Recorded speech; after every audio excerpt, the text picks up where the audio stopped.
अब आप मुझे 2 प्रश्नों के जवाब दीजिए। एक व्यक्ति आपके स्कूल में, अच्छा पहले ये बताइए कि आपके स्कूल में जो बच्चे मैथ में सबसे अच्छे थे, क्या वो जीवन में सबसे आगे हैं? सबसे आगे नहीं ही हैं, या हो भी सकते हैं? हो भी सकते हैं, नहीं भी हो सकते हैं।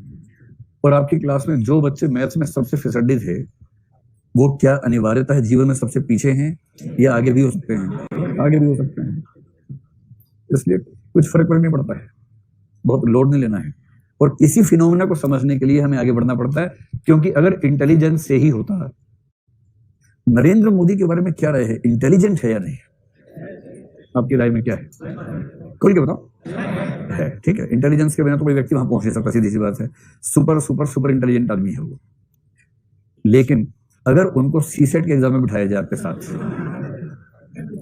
आपका अनुमान क्या है, क्वालिफाई कर लेंगे? नहीं करेंगे, या कम संभावना है लेकिन कर भी सकते हैं। संभावना थोड़ी कम है लेकिन हाँ कर भी सकते हैं, ऐसा नहीं कि नहीं करेंगे, कर सकते हैं। हाँ, सीसेट की जमानत जब्त हो जाएगी, उसके बाद सीसेट ही फेल हो जाएगा उसके बाद, तो है ना। ठीक, इसका मतलब बड़ा स्पष्ट सा हुआ कि साइकोलॉजी की दुनिया ये नहीं समझ पा रही कि अगर आपने समझ लिया कि व्यक्ति इंटेलिजेंट है, और मैं आगे बताऊंगा, लेकिन इन व्यक्तियों ने घुमा फिरा के आईक्यू का कंसेप्ट डेवलप कर लिया। ठीक है, आईक्यू समझेंगे विस्तार में। पर एक प्रश्न का जवाब नहीं मिल रहा था कि जिनका आईक्यू ऊंचा है वो भी कुछ क्षेत्रों में फेल हो जाते हैं, और जिनका आईक्यू नीचा है वो भी कुछ क्षेत्रों में सफल हो जाते हैं। इसकी व्याख्या कैसे करें? अब तक तो कोशिश की थी कि एक चीज मिल जाए जिससे हर चीज की व्याख्या हो जाए। आईक्यू ऊंचा, जो काम किया अच्छा किया। अब जो मैथ्स में अच्छा है, म्यूजिक में उसका हाथ तंग है। जो म्यूजिक में खराब है, उसका भाषा में हाथ अच्छा है। कैसे इसकी व्याख्या करें? इस समस्या के समाधान के लिए जो दूसरा व्यक्ति सबसे महत्वपूर्ण हुआ, ये बात 1927 की है, जब एक व्यक्ति Charles Spearman, CHARLES, Charles Spearman, SPEARMAN, Charles Spearman, इस व्यक्ति ने कहा कि भाई ये सिंगल फैक्टर अप्रोच से काम नहीं चलेगा। और उसने कहा सच बताऊं तो इंटेलिजेंस 2 फैक्टर से बनती है। हमारे भीतर 2 चीजें होती हैं, और वो 2 चीजें क्या होती हैं, 2 फैक्टर्स क्या क्या होते हैं? ये 2 हिस्से चार्ल्स स्पीयरमैन के हिस्से नहीं है, ये 2 फैक्टर्स के हिस्से हैं। ठीक है, तो कंफ्यूजन ना हो जाए कहीं। आप कहीं चार्ल्स स्पीयरमैन के 2 हिस्से थे, एक चार्ल्स और एक स्पीयरमैन। ठीक है, तो जो 2 फैक्टर्स हैं, ये 2 फैक्टर्स कौन कौन से हैं? तो उसने कहा कि एक होता है जी फैक्टर, जी,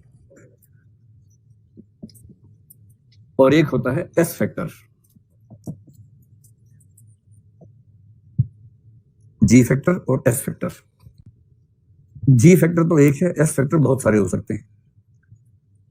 उसने कहा कि जी फैक्टर का मतलब है इंटेलिजेंस का वो बेसिक हिस्सा जो बेसिक ऑपरेशंस के काम आता है, मूलभूत बुद्धिमत्ता कह लीजिए, जनरल, जिसे बनता है जनरल, सामान्य बुद्धिमत्ता या मूलभूत बुद्धिमत्ता, जो बेसिक है। तो सामान्य या मूलभूत बुद्धिमत्ता, ये तो बेसिक फैक्टर है, ये तो होना ही चाहिए। जनरल है तो ही कुछ बात बनेगी।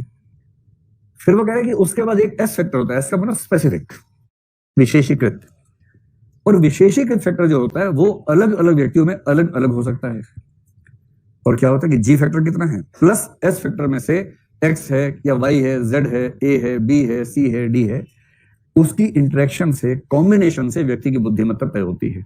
इसका मतलब जैसे किसी के पास जी फैक्टर बहुत सारा है और इनमें से उसके पास बी और डी बहुत ज्यादा मात्रा में है, बाकी कम है, तो ये व्यक्ति कौन से क्षेत्र में काम ठीक से करेगा? बी और डी क्षमताओं वाले क्षेत्रों में अच्छा काम करेगा, क्योंकि बेसिक इंटेलिजेंस तो थी ही, और इन 2 क्षेत्रों में काम आने वाली स्पेसिफिक इंटेलिजेंस भी इसके पास ज्यादा है। ये धारणा मनोविज्ञान में लगभग 60 साल तक चलती रही।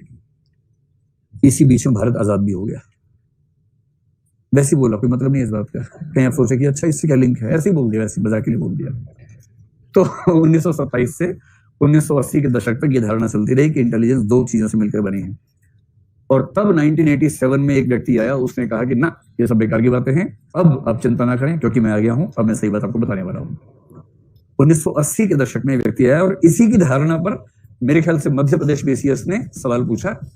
अगर मैं ठीक याद करूं तो मध्य प्रदेश में ही पूछा गया था, जहां के लोग यहां सबसे ज्यादा होते जा रहे हैं आजकल। आज भी हैं, हाथ खड़ा करो MP वाले। हाँ भाई आज कम हो गए, दबाव में आ गए।